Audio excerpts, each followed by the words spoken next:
నరసింహ ద్వాదశి విశిష్టత నరసింహ ద్వాదశి అనేది విష్ణువు యొక్క మానవ సింహ స్వరూపమైన నరసింహుడికి అంకితం చేయబడింది. హిందూ చాంద్రమాన క్యాలెండర్లోని ఫాల్గుణ మాసంలో శుక్లపక్షంలోని 12వ రోజున నరసింహ ద్వాదశి వస్తుంది. ఇది ఫిబ్రవరి, మార్చి చంద్రమాసంలో క్షీణదశ 12వ రోజున వస్తుంది. నరసింహ ద్వాదశిని గోవింద ద్వాదశి అని కూడా పిలుస్తారు. ద్వాదశిలో 2 రకాలు ఉన్నాయి. అవి శుక్లపక్ష ద్వాదశి చంద్రమాసం యొక్క ప్రకాశవంతమైన భాగంలో 12వ రోజు మరియు కృష్ణపక్ష ద్వాదశి చంద్రమాసం యొక్క చీకటి భాగంలో 12వ రోజు. సంవత్సరంలో 24 ద్వాదశిలు ఉంటాయి. ప్రతి ద్వాదశి విష్ణువు యొక్క ఒక నిర్దిష్ట స్వరూపాన్ని ఆరాధించడంతో ముడిపడి ఉంటుంది. నరసింహ ద్వాదశి నరసింహుడిని ఆరాధించడానికి అంకితం చేయబడింది. నరసింహ ద్వాదశి వ్రతం హిందూ మతంలో అత్యంత ప్రాచుర్యం పొందిన వ్రతాలు. ఇది భక్తుల అన్ని పాపాలను పోగొట్టడానికి సహాయపడుతుంది. నరసింహ ద్వాదశి ప్రాముఖ్యత: భక్తులు ఉపవాసం ఉండి నరసింహుడిని పూజించి విష్ణువుకు అంకితం చేసిన శ్లోకాలను జపిస్తారు. తద్వారా వారు నిర్భయంగా ఉండటానికి, జీవితంలోని అడ్డంకులను అధిగమించడానికి, ఆనందం, శాంతితో పాటు అన్ని ప్రయత్నాలలో విజయం సాధించడానికి ఆయన ఆశీస్సులు పొందుతారు. నరసింహుడు తన భక్తులకు ధైర్యం, విశ్వాసం మరియు రక్షణను అనుగ్రహిస్తాడు. అందుకే నరసింహ ద్వాదశి అత్యంత ప్రభావవంతమైనదిగా పరిగణించబడుతుంది. నరసింహుడిని పూజించడం వల్ల అదృష్టం, శ్రేయస్సు లభిస్తుందని మరియు దుష్టశక్తుల నుండి భక్తులను రక్షించడంతో పాటు భక్తులను గత పాపాల నుండి విముక్తి చేస్తాయని నమ్ముతారు. పురాణాల ప్రకారం ఒకప్పుడు అసుర రాజు హిరణ్యకశ్యపుడు తన సోదరుడి మరణంపై విష్ణువుపై ప్రతీకారం తీర్చుకోవాలని అనుకున్నాడు. బ్రహ్మ నుండి అతనికి ఒక వరం వచ్చింది. అది అతన్ని దాదాపు అజేయుడిని చేసింది. అయితే హిరణ్యకశ్యపుడి కుమారుడు ప్రహ్లాదుడు విష్ణువు యొక్క గొప్ప భక్తుడు. అందుకే హిరణ్యకశ్యపుడు అతన్ని చంపడానికి చాలాసార్లు ప్రయత్నించాడు, కానీ అన్నీ ఫలించలేదు. ఒకసారి హిరణ్యకశ్యపుడు ప్రహ్లాదుడిని విష్ణువు ఉనికికి రుజువు కోరినప్పుడు ప్రహ్లాదుడు ఒక స్తంభాన్ని చూపించాడు. కోపంగా ఉన్న హిరణ్యకశ్యపుడు తన గదను స్తంభానికి కొట్టాడు.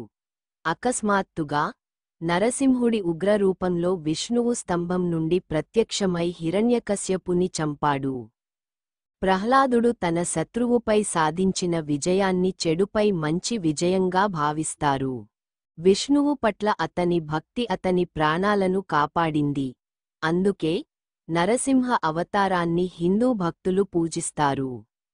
ఆచారాలు, వేడుకలు: నరసింహ ద్వాదశి రోజున భక్తులు సూర్యోదయానికి ముందే మేల్కొని గంగా, సరస్వతి, యమున, గోదావరి లేదా కావేరి వంటి పవిత్ర నదులలో స్నానం చేయాలి.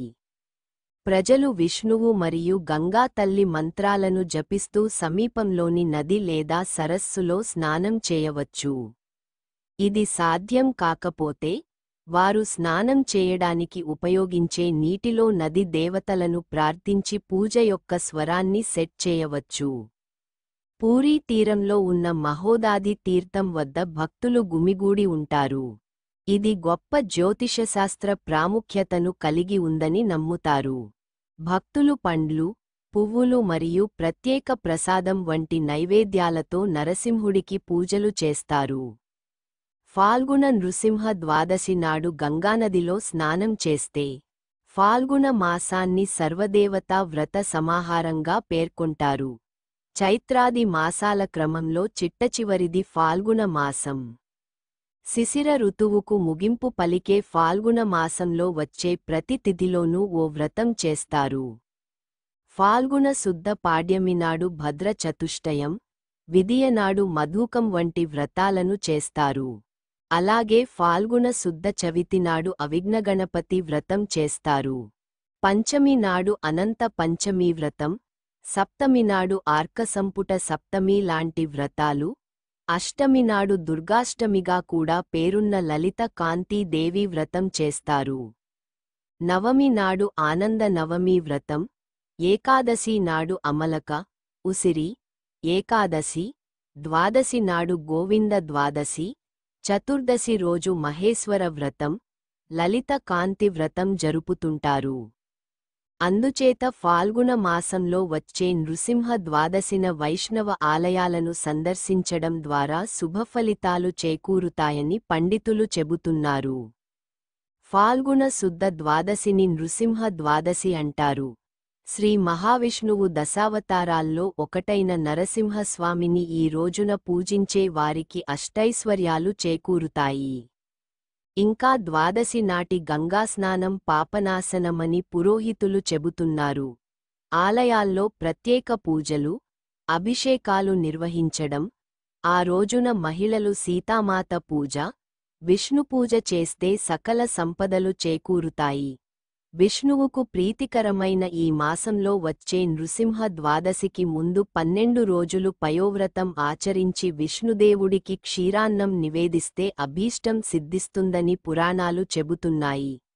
ఫాల్గుణ శుద్ధ ద్వాదశిని నృసింహ ద్వాదశి అంటారు. ఇంకా ఫాల్గుణ మాసంలో గృహ నిర్మాణం చేస్తే సువర్ణ, పుత్ర లాభాలు చేకూరుతాయని పండితులు అంటున్నారు.